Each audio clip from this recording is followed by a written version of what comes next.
마켓 주민 시간입니다. 월요일 이번 한 주 증시의 주요 변수들 점검하고요. 전략 세우겠습니다. YG경제연구소 차영주 소장님 오셨어요. 어서 오십시오. 안녕하십니까. 사실 주말 사이에 코로나19 확산이라든지 이런 것 때문에 좀 긴장감이 있었는데요. 네. 그럼에도 우리 증시가 강하게, 반도체가 강한 거죠. 코스피 지금 3,000선 위로 올라왔는데요. 네. 지수는 조금 오를 수 있을까요, 이번 주요? 네. 예, 그렇습니다. 지금 뭐 지수는 강한데 반도체가 강하다. 박사님 말씀이 네. 정확한 표현인 것 같습니다. 일단 지금 시장에서는 코스피 중심으로 외국인과 기관의 매수세가 유입될 가능성이 현재 지금 높아지고 있죠. 외국인들 같은 경우 현재 적극적으로 IT 중심의 매수세가 이어지고 있는 상황입니다. 지난주부터 불기 시작한 삼성전자와 하이닉스발 지금 지수의 움직임 이런 것들이 과연 이번 주도 이어질지 이제 규칙가 주목된다라고 말씀드릴 수가 있겠는데, 일단 미국 시장에 있어서 필라델피아 반도체 지수의 상승 흐름들 이런 것들, 더군다나 지금 삼성전자가 7만 원대, 그리고 SK하이닉스가 이제 12만 원 어느 정도 올라왔죠.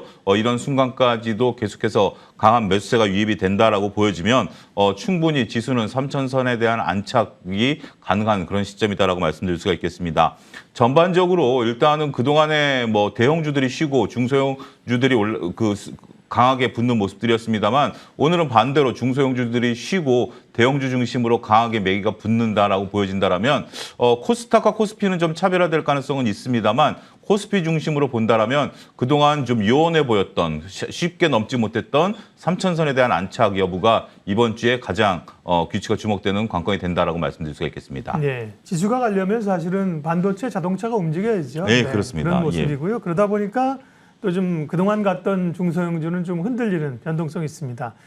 이번 주 이슈 가운데 주목할 게 국내에 이제 목요일 날 금통위가 있습니다. 예, 금리 그렇습니다. 인상이 뭐 어느 정도 예견된 상태이기 때문에 이게 금리를 올릴 가능성이 높고요. 올리면 추가적인 부담이 될까, 아니면 뭐 알고 있는 악재일까, 어떻게 보세요?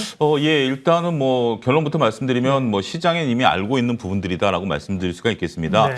이번에 금리를 올리게 되면 이제 1% 금리대가 이제 성큼 다가오게 됩니다. 우리가 그동안에 1% 미만의, 그러니까 뭐 거의 제로 금리에 가까웠던 금리 수준에서 1% 금리가 되다 보면 이제 미국과 금리 차이는 더욱더 벌리게 된다라고 말씀드릴 수가 있겠죠.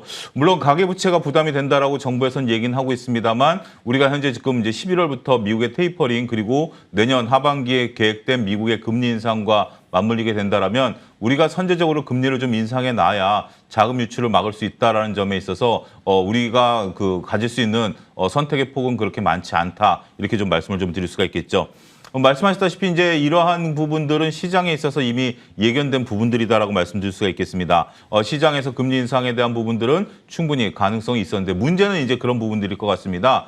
수요일 날 이제 미국에서도 FOMC 의사록이 발표되지 않습니까? 그런 것처럼 하는 위원분들의 어떤 의견, 앞으로 추가적으로 금리 인상을 계속해서 할 것인가, 아니면 금리 인상을 이번에 하고 좀 쉬었다 할 것인가, 이런 의견이 더 중요할 것 같습니다. 이번에 금리 인상을 한다라는 것은 사실로 보여지고요.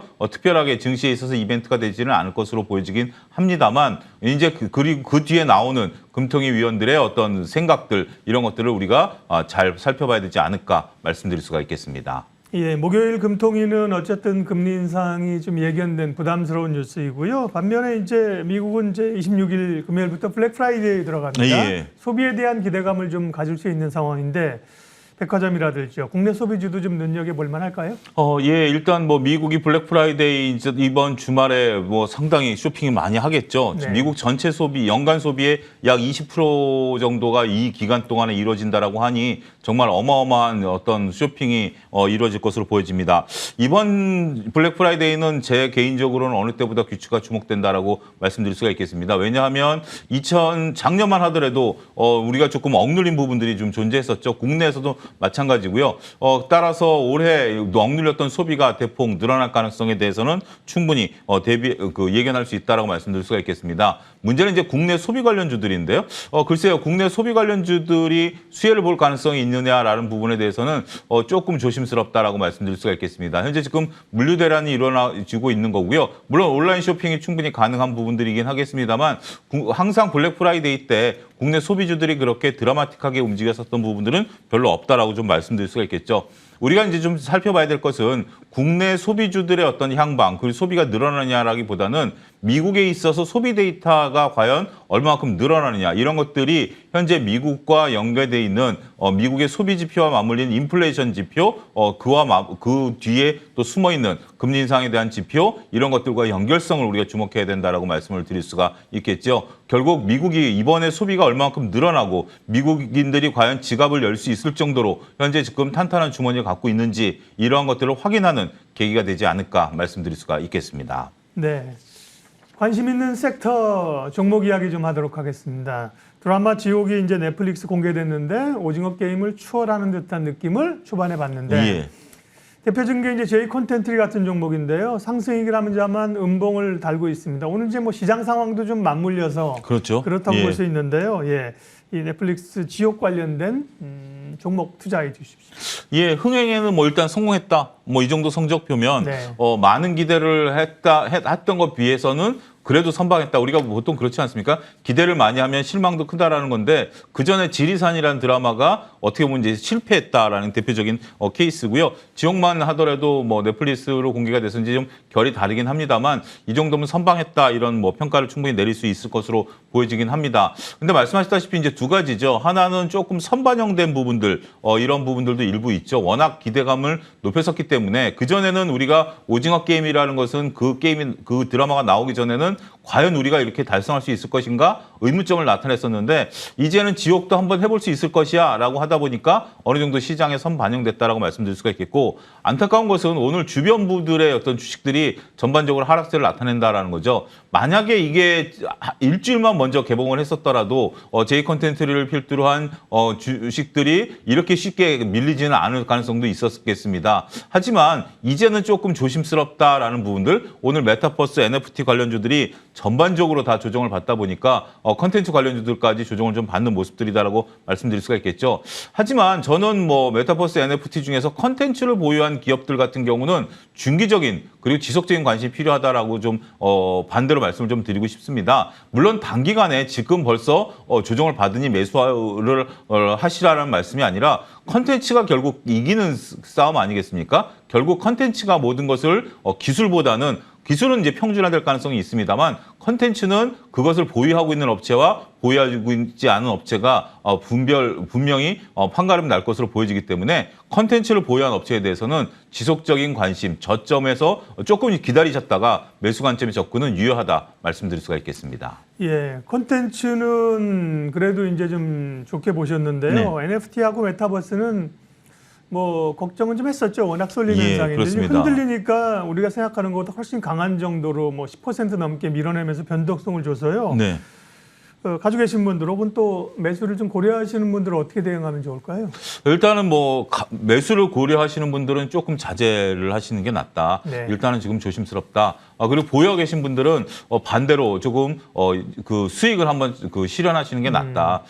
저는 2차 전지도 오늘 무너지고 있는데 같이 이제 비교해서 좀 말씀을 좀 드리면 2차 전지와 메타버스는 좀 결이 다르다. 2차 전지 같은 경우는 뚜렷한 실적이 있기 때문에 오히려 저점 매수를 노리는 게 맞습니다만 메타버스는 우리가 이쪽 업체들이 미래로 나가야 될 방향은 분명 맞습니다. 메타버스와 NFT를 하지 않으면 이쪽 업계에서 도태되는 것은 시간 문제일 뿐입니다.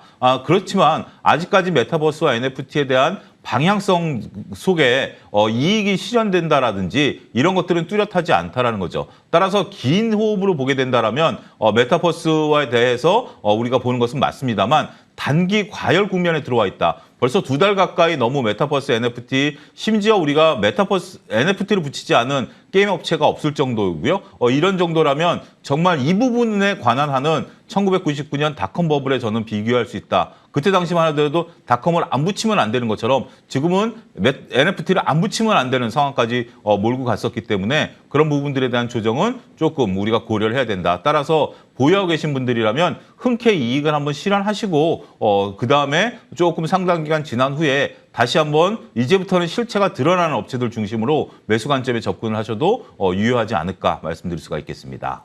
원전 관련주 얘기도 좀 하겠습니다. 이제 원전도 사실 성장성이 기대되는 섹터인데 그렇습니다. 지난 금요일 날 이제 대표주인 한전기술이 급락했습니다. 네. 원자로 설계 전담 조직 해체 검토 소식이었는데요. 글쎄요, 조직을 만들어야 되는 거 아닌가요? 조직을 해체를 한다는 건 무슨 의미이고 원전주 어떻게 봐야 됩니까? 네. 예, 이 소식에 굉장히 많은 분들이 놀라셨을 것 같아요. 이러한 것들은 이제부터 시작인데, 더군다나 원자로 설계라는 것은 우리가 핵심 기술 중에 하나인데, 이런 것은 아직 검토 단계이기 때문에 조금 더 내용을 살펴봐야 된다라고 말씀을 드릴 수가 있겠습니다. 내년부터 원전은 저는 드라마틱한 움직임을 보일 가능성이 높다라고 보고는 있습니다. 이 소식을 조금 조심스럽게 보긴 하셔야 되긴 하겠습니다만, 내년도에는 중국의 일단 150기도 그렇고 유럽도 그렇고 우리나라도 정권 교체 이후에 소형 원전에 대한 부분들 이런 부분들이 어떤 뭐 여야가 당선이 되든지 간에 이루어질 가능성이 있다라고 보는 거죠.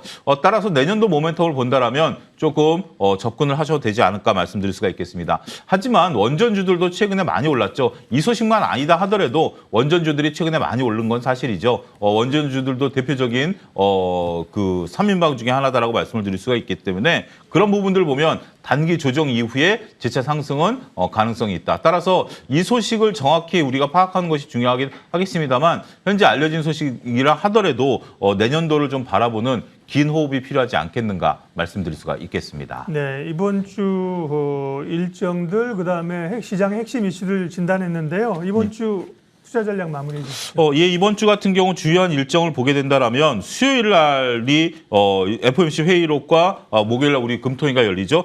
그리고 26일 날은 블랙 프라이데이가 열리고 미국 같은 경우는 목요일 날 휴장하고 금요일 날 반장밖에 열리지 않는다라는 거. 나머지는 뭐 그 각종 지수들이 나타나는 거기 때문에 이번 주 같은 경우는 역시 지수 관련주들의 움직임이 더욱더 돋보일 것으로 보여집니다.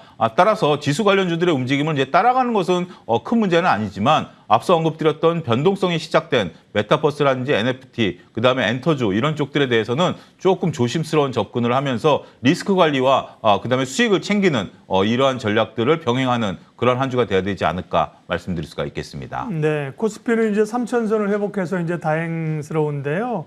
또 이제 중소형주 하시는 분들은 또 부담스러운 그런 상황입니다.